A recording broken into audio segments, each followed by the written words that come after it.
वह रामकथा पुस्तक का विमोचन भी सीएम योगी आदित्यनाथ करेंगे। भारतीय भाषाओं में रामकथा पुस्तक का विमोचन किया जाएगा। अवधी, पहाड़ी, बुंदेली, पंजाबी और संस्कृत भाषा में यह पुस्तक है।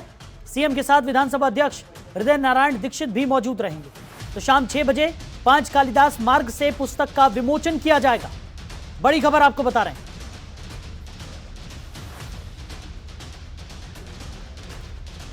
खबर पर ज्यादा जानकारी के साथ हमारे सहयोगी अवनीश हमारे साथ जुड़ गए हैं। अवनीश, सीएम योगी आदित्यनाथ की बात करें तो लगातार वो जाने जाते हैं कि वो बहुत ज्यादा काम करते हैं और विधानसभा चुनाव बेहद नजदीक हैं। और इसी कड़ी में अगर बात की जाए तो CM Yogi Adityanath full action mode में नजर आ रहे हैं।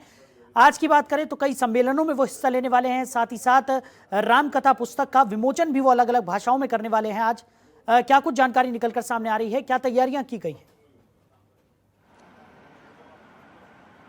जी बिल्कुल, देखिए मुख्यमंत्री योगी आदित्यनाथ फिलहाल जितने भी भारतीय जनता पार्टी के सामाजिक प्रतिनिधि सम्मेलन चल रहे हैं उसमें हिस्सा ले रहे हैं और सभी वर्गों का ये अलग अलग सम्मेलन हो रहा है।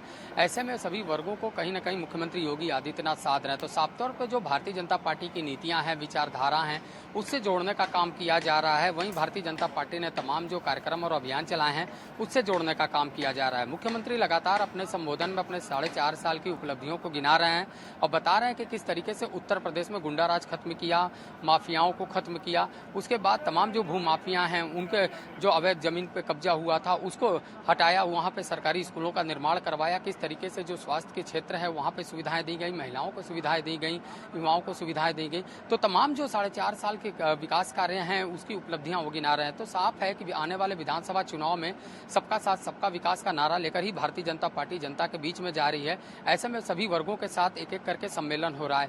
आज जो सबसे अहम सम्मेलन के रूप में देखा जा रहा है वो यादव समाज का है। तो जो सामाजिक सम्मेलन होना है उसमें यादव समाज की तरफ से जो सम्मेलन किया जा रहा है वो काफी अहम माना जा रहा है, क्योंकि यादव समाज हमेशा से समाजवादी पार्टी का कोर वोट बैंक रहा है। ऐसे में कोर वोट बैंक में कहीं ना कहीं भारतीय जनता पार्टी सेध मारना चाहती है, मुख्यमंत्री योगी आदित्यनाथ सेध मारना चाहते हैं और उसी को लेकर इस सम्मेलन का आयोजन किया गया है। और इस सम्मेलन में कुछ ही देर में मुख्यमंत्री योगी आदित्यनाथ पहुंचेंगे। यहाँ पे भारतीय जनता पार्टी के प्रदेश अध्यक्ष स्वतंत्र देव सिंह पहुंच चुके हैं।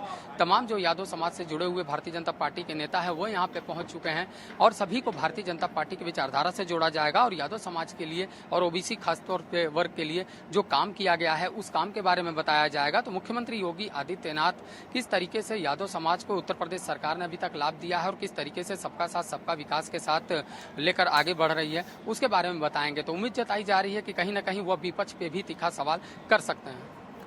अवनीश, वहीं अगर बात की जाए, सीएम योगी आदित्यनाथ लगातार सक्रिय हैं। अलग अलग जगहों पर वो सरकार की उपलब्धियां भी गिनाते हुए नजर आते हैं। जहां भी वो अपना संबोधन देते हैं, सरकार की जो तमाम उपलब्धियां हैं, जो तमाम काम यहां सरकार की तरफ से किए जा रहे हैं, उन तमाम कार्यों का जिक्र करने से भी वो नहीं चूकते। और विपक्ष को लेकर अगर बात की जाए तो विपक्ष पर हमलावर होते हुए भी कई जगह सीएम योगी आदित्यनाथ को देखा गया है।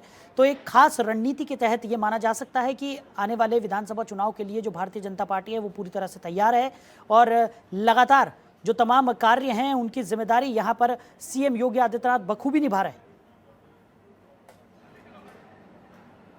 जी बिल्कुल, देखिए सबसे पहली चीज़ तो है कि भारतीय जनता पार्टी ने अपने पूरे कार्यक्रमों की रूपरेखा पहले ही तैयार कर ली थी और इसी के तहत तमाम जो कार्यक्रम है उस पर अंतिम मुहर केंद्रीय नेतृत्व लगाता है।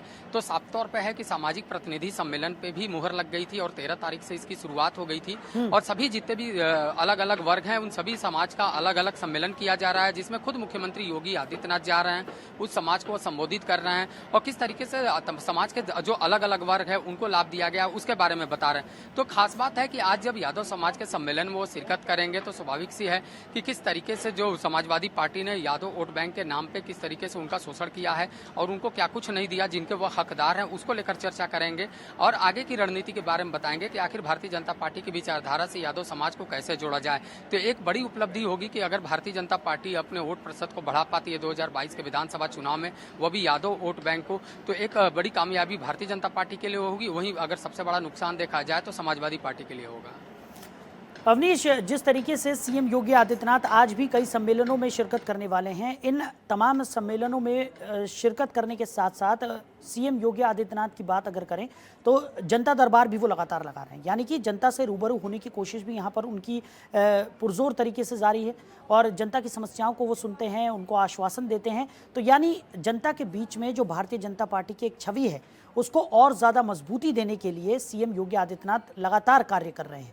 दूसरी तरफ अगर बात की जाए, सीएम योगी आदित्यनाथ जनता को आश्वासन भी दे रहे हैं और उनकी जो समस्याएं हैं उनको भी दूर कर रहे हैं। यानी कि कहा जा सकता है कि आने वाले विधानसभा चुनाव के मद्देनज़र जो तमाम हथकंडे यहाँ पर भारतीय जनता पार्टी की तरफ से अपनाए जाने चाहिए थे वो पूरी तरह से अपनाए यहाँ पर जा रहे हैं। और सीएम योगी आदित्यनाथ ने जिस तरीके से अधिकारियों को निर्देशित भी यहाँ पर कर दिया है, उससे भी जो कार्य की गति है वो बढ़ती हुई यहाँ पर नजर आ रही है। जी बिल्कुल, देखिए अगर आपको याद दिलाता हूं कि 2017 में जब भारतीय जनता पार्टी की सरकार बनी थी और मुख्यमंत्री के रूप में योगी आदित्यनाथ ने शपथ लिया था, तभी जो जितने भी कार्यक्रम लाए गए थे उसमें अंत्योदय का नारा दिया गया था, यानी अंतिम व्यक्ति तक पहुंचना भारतीय जनता पार्टी का लक्ष्य था। और इसी के तहत अब तक के कार्यकाल में लगातार भारतीय जनता पार्टी का संगठन हो या सरकार हो, दोनों ने मिलकर अंत्योदय तक पहुंचने का कार्य किया है। और इसी के तहत केंद्र सरकार और राज्य सरकार की जितने भी योजनाएं आई हैं उनको जमीन पर उतारा गया है।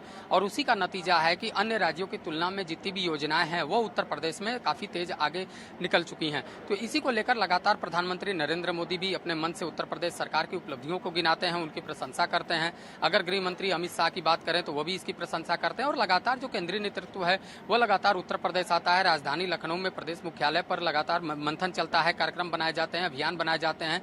और जो सबसे बड़ा अभियान देखने को मिला था वो बूथ कमेटी का गठन और पन्ना प्रमुख की तैनाती, इसमें भारतीय जनता पार्टी ने कामयाबी पाई है। तो ऐसे में माना जा सकता है कि आने वाले विधानसभा चुनाव में विपक्ष के लिए सबसे बड़ी चुनौती होगी, क्योंकि अगर बूथ मजबूत है तभी उनका वोट मजबूत होता है। इसी फार्मूले के साथ भारतीय जनता पार्टी तो आगे बढ़ी, लेकिन विपक्ष इसको अभी छू नहीं पा रहा है। तो इसी को लेकर लगातार भारतीय जनता पार्टी किसी भी तरीके से अपनी तरफ से कोई कोर कसर नहीं छोड़ना चाहती है। और उसी का नतीजा है कि जितने भी सामाजिक सम्मेलन है वो अलग अलग वर्गों का हो रहा है और उसमें खुद मुख्यमंत्री योगी आदित्यनाथ शिरकत कर रहे हैं और उनसे बातचीत कर रहे हैं। चलिए अवनीश, हमारे साथ जुड़ने के लिए, इन तमाम जानकारियों के लिए आपका बहुत शुक्रिया।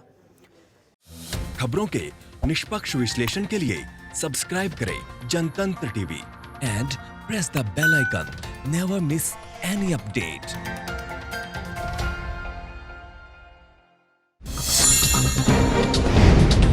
डाउनलोड कीजिए जनतंत्र टीवी ऐप को, जो कि अवेलेबल है गूगल प्ले और ऐप स्टोर पर।